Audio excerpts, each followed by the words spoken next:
Neil Blomkamp vient de faire le film que j'ai toujours eu envie de voir sur l'intelligence artificielle. Et pourtant, le film que j'ai envie de voir, que j'avais toujours envie de voir sur l'intelligence artificielle, ne ressemblait pas du tout à ce que donne Chappie, le nouveau film donc de Neil Blomkamp, avec Sharlto Copley dans le rôle principal, Dev Patel, Sigourney Weaver, Hugh Jackman, les membres du groupe Die Antwoord, comment ça se prononce, putain, je sais pas du tout. Bref, un truc impossible à imaginer, je crois. C'est vraiment, je crois que c'est ça qui est fascinant avec Blomkamp, c'est que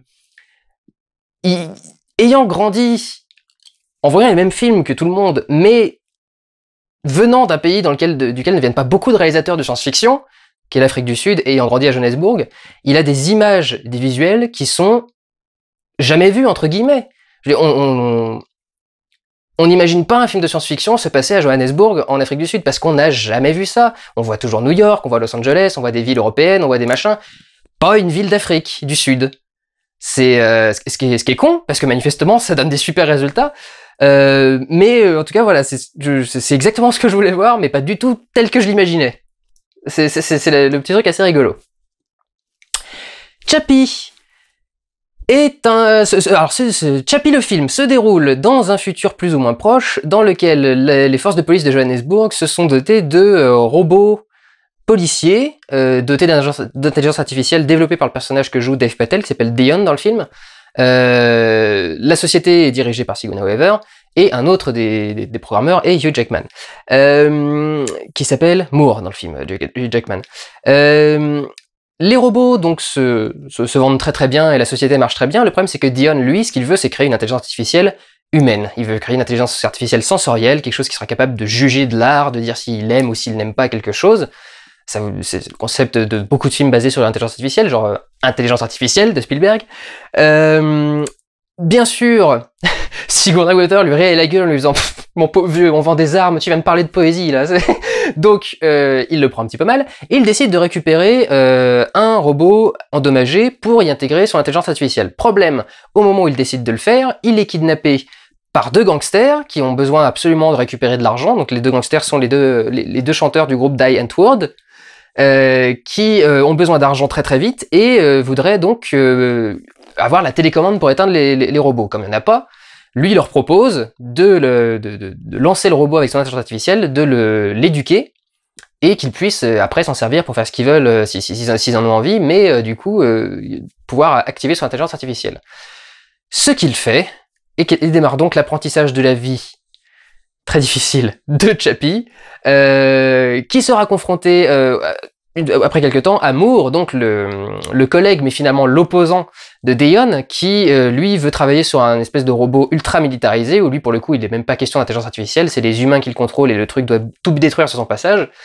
Et comme évidemment tout le monde lui dit que ça sert à rien parce que les petits robots marchent déjà très très bien, il les a là et il a envie d'avancer. Première chose que j'ai envie de dire, l'idée d'avoir mis Hugh Jackman dans le rôle non seulement d'un ennemi, mais d'un loser, avec une nuque longue, fat, c'est la meilleure idée que j'ai vue de ma vie dans le monde du cinéma.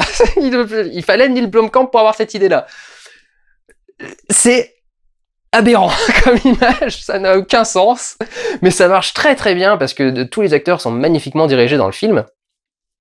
En particulier Sharlto Copley, que j'avais pas reconnu du tout, évidemment, vu qu'il est pas visible à l'écran, mais j'avais même pas reconnu sa voix ou ses intonations, et qui joue donc le personnage de Chappie, que je trouve absolument génial. Alors on va commencer à y venir. Pourquoi est-ce que j'adore ce film? C'est la première fois que je vois une intelligence artificielle qui a une vraie personnalité. C'est-à-dire que d'habitude, quand on traite de l'intelligence artificielle, on essaye de leur donner déjà des sentiments humains qu'ils ont souvent beaucoup de mal à comprendre. Là, le personnage de Chappie a presque une compréhension instinctive des émotions humaines. C'est-à-dire qu'en gros, comme c'est une vraie intelligence artificielle, un peu comme un humain qui est programmé de base pour avoir des émotions, et lui est programmé de base pour pouvoir ressentir des choses et savoir ce qu'est une émotion, enfin afficher en tout cas des émotions différentes, et pouvoir évoluer et faire des choses différentes. Mais surtout, d'habitude, ils sont toujours monocordes, c'est-à-dire qu'on a du mal à passer l'étape de intelligence artificielle égale c'est un humain artificiel. Mais ça doit être toute l'idée de tous les tests qui ont été créés, en particulier le test de Turing, puisqu'on a parlé d'Imitation Game il y a quelques semaines plutôt, c'est d'avoir l'impression qu'on parle d'un être humain. Et je suis désolé, quand je vois la plupart des films sur une intelligence artificielle, je n'ai pas l'impression de voir un être humain. Quand je vois Haley Joel Osment dans Intelligence artificielle, je vois un robot. Je ne vois pas un être humain artificiel. Et là, pour le coup, j'en ai vu un, alors qu'il a même pas une apparence réelle d'humain. Il a un cadran, il a pas de sourcils, il a une espèce de poignet qui se baisse et qui descend. Il a des petites oreilles qui bougent. Le design inspiré de Pat Labor, dans d'Appleseed, ce qu'il a avoué très clairement. Et pourtant, le fait qu'il essaye, que comme le personnage est une espèce d'intelligence artificielle enfantine, un peu enfant, il essaye de recopier ce qu'il voit autour de lui, et comme il est élevé par des gangstas, et bah du coup c'est une intelligence artificielle gangsta. C'est génial! Le robot qui a une démarche comme ça, qui roule des mécaniques, puis qui fait ça tout le temps et tout, il a une personnalité. Ce truc est un être vivant. C'est le grand talent de Neil Blomkamp, c'est que comme c'est un mec qui à la base vient des effets spéciaux. À la base, c'était un directeur des effets spéciaux qui a réalisé des trucages pour beaucoup de films avec des effets spéciaux assez avancés d'ailleurs. Comme il sait intrinsèquement comment gérer les effets spéciaux, déjà il sait comment les intégrer à son film, donc ils sont toujours parfaitement intégrés, mais en plus, il sait les rendre vivants. Il sait quel est le réglage, quel va être le détail dans les mouvements, dans l'animation, dans le comportement, qui vont faire que ces effets spéciaux sont vivants. Les extraterrestres de District 9, les crevettes, elles sont toujours aussi bluffantes. Moi, je les vois, j'ai toujours l'impression qu'il a été chopé des aliens dans une planète quelque part et qu'il les a ramenés sur Terre pour tourner avec. Je sais pertinemment qu'il a tourné avec des images de synthèse, parce que j'ai même vu les images du making-of avec les mecs en costume, etc. Mais je suis désolé, ça rend magnifiquement bien. Ce mec sait gérer les effets spéciaux. C'est absolument incroyable. Et donc, ce personnage de Chappie m'a énormément touché, parce que je vois un être humain, j'arrive à m'identifier à lui, et je comprends tout son comportement. C'est-à-dire que c'est une intelligence artificielle enfantine qui, du coup, doit apprendre le monde. Ce qui permet de lui faire dire des choses sur l'être humain qui sont effectivement très candides. Mais parce que c'est le principe. C'est un personnage candide. C'est un enfant. C'est un enfant avec une intelligence surdéveloppée. Mais ça reste un enfant avec une immaturité émotionnelle et qui découvre le monde autour de lui. Donc, évidemment, on peut trouver ça un peu, un peu ridicule.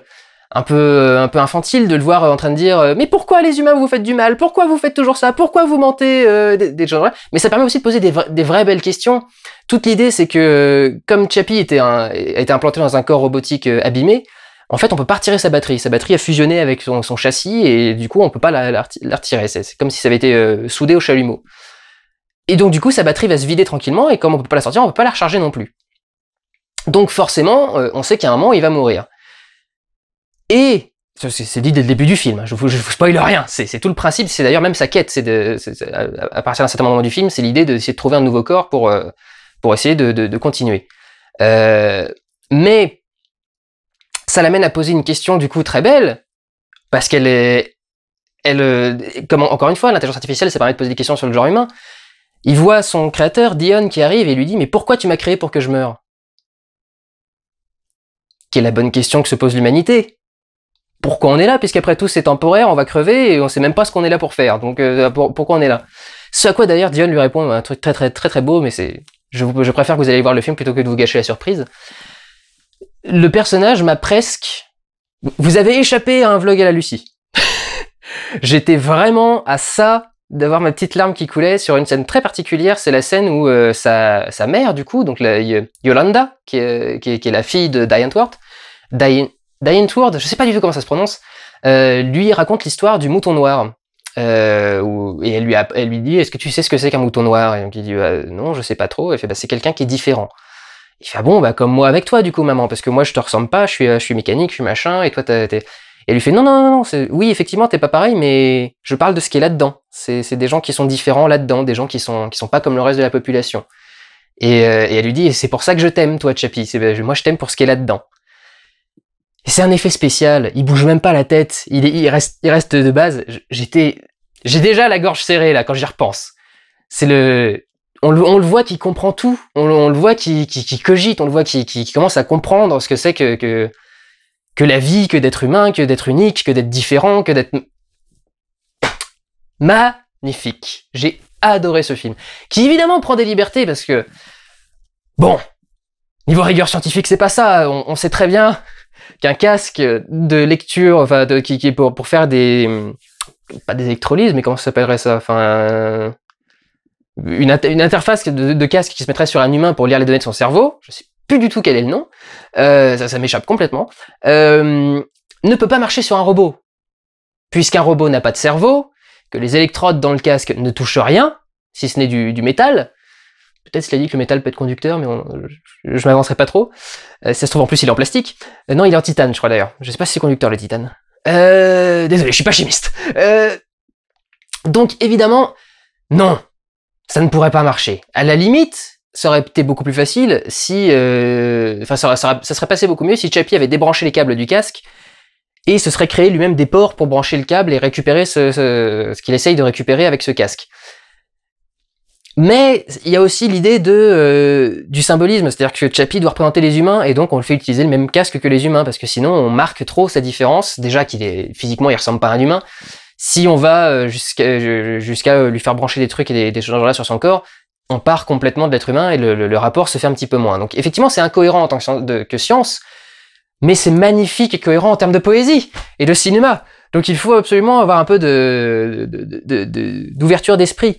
En parlant de ça, d'ailleurs, je pense que je vais terminer là-dessus parce que je n'ai pas envie de trop en dire sur Chappie. J'ai envie que vous alliez le voir et que vous soyez ému et que vous découvriez des choses. Donc, comme je le disais, Yolanda et comment s'appelle le mec, je sais plus, qui sont donc les chanteurs de Die Antwoord, jouent dans le film. Déjà, alors quand j'ai appris la nouvelle, je m'étais dit un groupe de rap rave avec des acteurs avec des chanteurs qui deviennent acteurs. Est-ce que vraiment ils savent jouer? Est-ce que ça peut apporter quelque chose? Manifestement, Neil Blomkamp est un excellent directeur d'acteurs.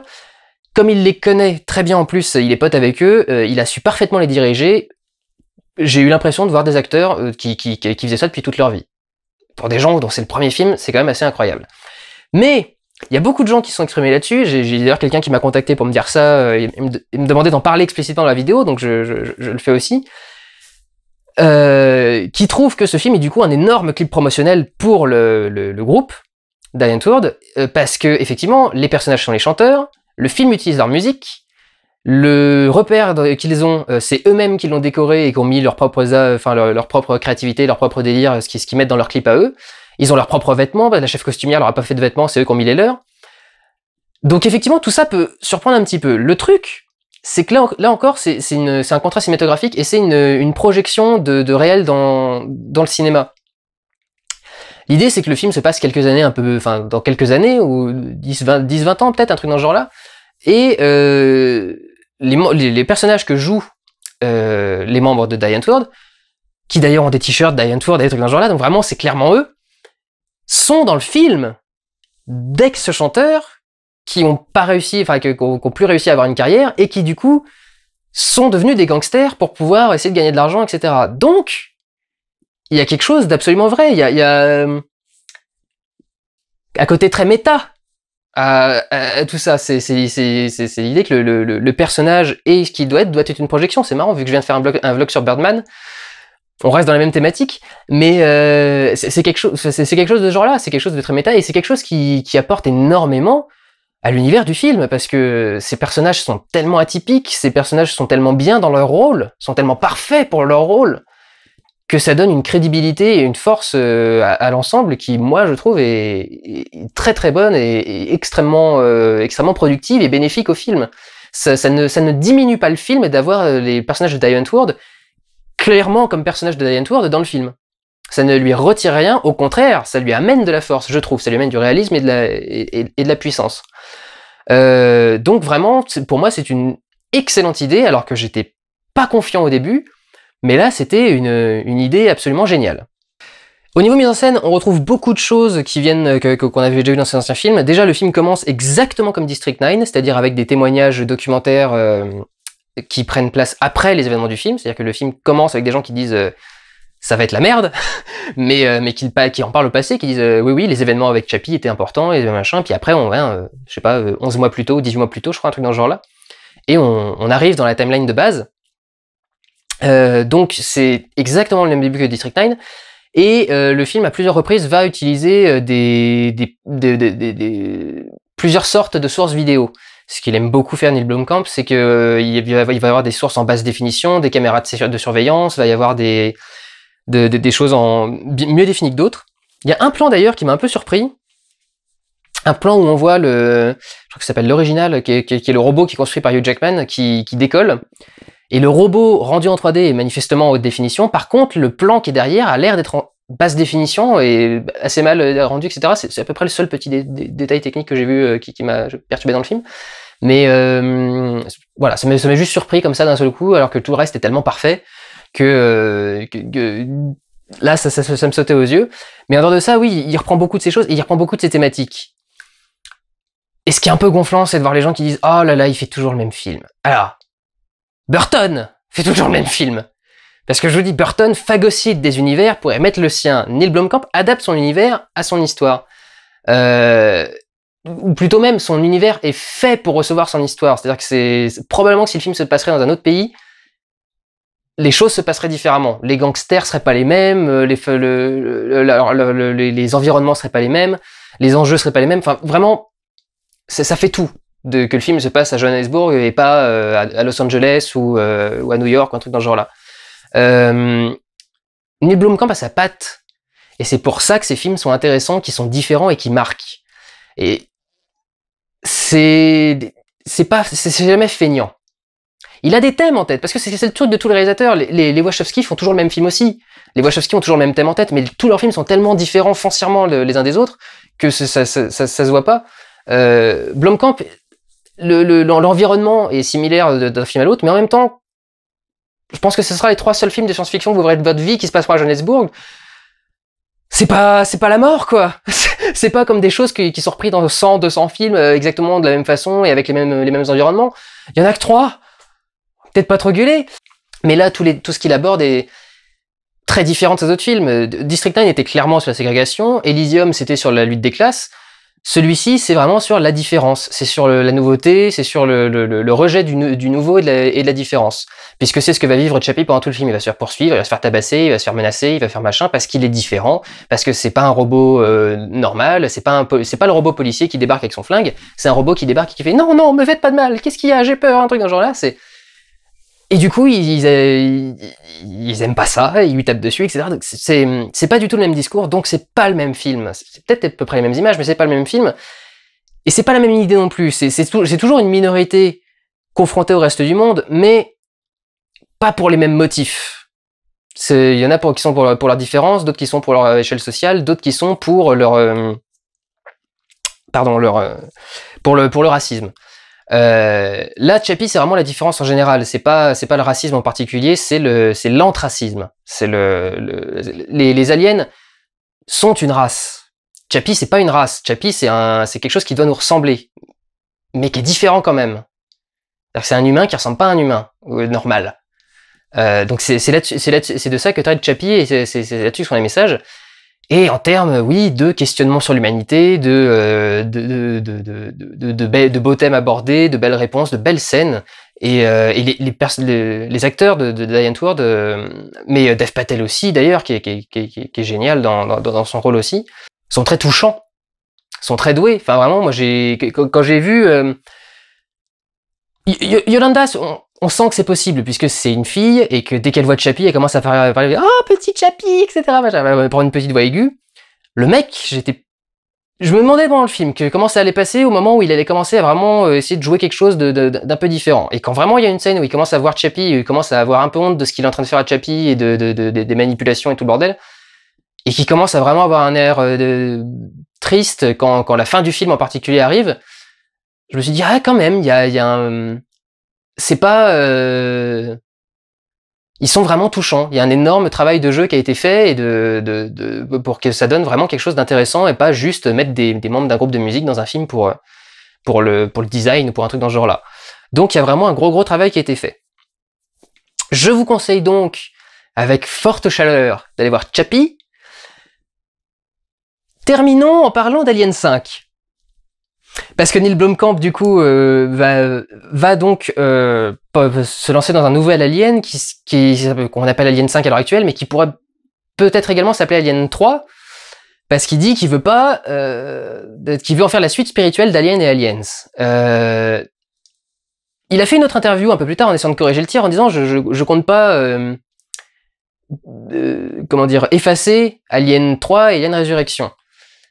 Ce qui, moi, me déplaît foncièrement. Enfin, ne pas respecter le travail de ses prédécesseurs sur une saga, ça me déplaît foncièrement. C'est ce que j'ai pas aimé dans le travail de Ridley Scott non plus, d'ailleurs. Je ne vois pas comment il peut faire une suite spirituelle à Alien et Aliens, connaissant l'âge en plus de Sigourney Weaver, en faisant ce qu'il a en tête. C'est-à-dire, je crois même qu'il veut faire revenir le personnage de X ou un truc dans ce genre-là. Je sais plus, hein, je dis peut-être des conneries. Vérifier, si allez sur Google, vérifier, si ça se trouve je dis n'importe quoi, mais il me semble qu'il veut même aller jusque-là, j'avais cru voir ça quelque part. Je vois pas comment on peut faire ça sans mettre un gros kick à Alien 3 et Alien Résurrection, et j'aime pas. J'attends de voir le film, parce que Neil Blomkamp m'avait déçu pour Elysium, mais entre District 9 et Chappie, qui sont tous les deux parmi les films que je préfère, en règle générale, parmi mes films préférés, quand même le mec part très bien, donc j'attends quand même beaucoup de voir Alien 5. Si ce sera un chef-d'œuvre, si c'est un chef-d'œuvre et qu'il dit fuck à Alien et Alien, et enfin Alien 3 et Alien Résurrection, je ne pourrais pas faire autrement que de reconnaître que c'est un chef-d'œuvre et de dire bon, oui, il chie sur les autres, mais il chie tellement bien. C'est un si joli caca. Mais si c'est pas au niveau, je vais lui maraver la gueule. Je déteste qu'on tire un trait comme ça sur le travail acharné pendant plus de 2 ans d'une équipe de 200 à 300 personnes, parce que ouais bah non, moi je les aime pas trop et je reprends la saga, mais j'en ai rien à foutre, donc je fais mon truc. J'aime pas ça. C'est pas responsable. C'est pas juste envers les autres artistes qui sont comme toi des artistes qui ont bossé pour faire leur film, qui croyaient forcément quelque part, parce qu'on bosse pas 2 ans sur un film comme ça sans avoir un minimum d'investissement. Surtout vu le résultat, parce que sinon ça deviendra de la merde.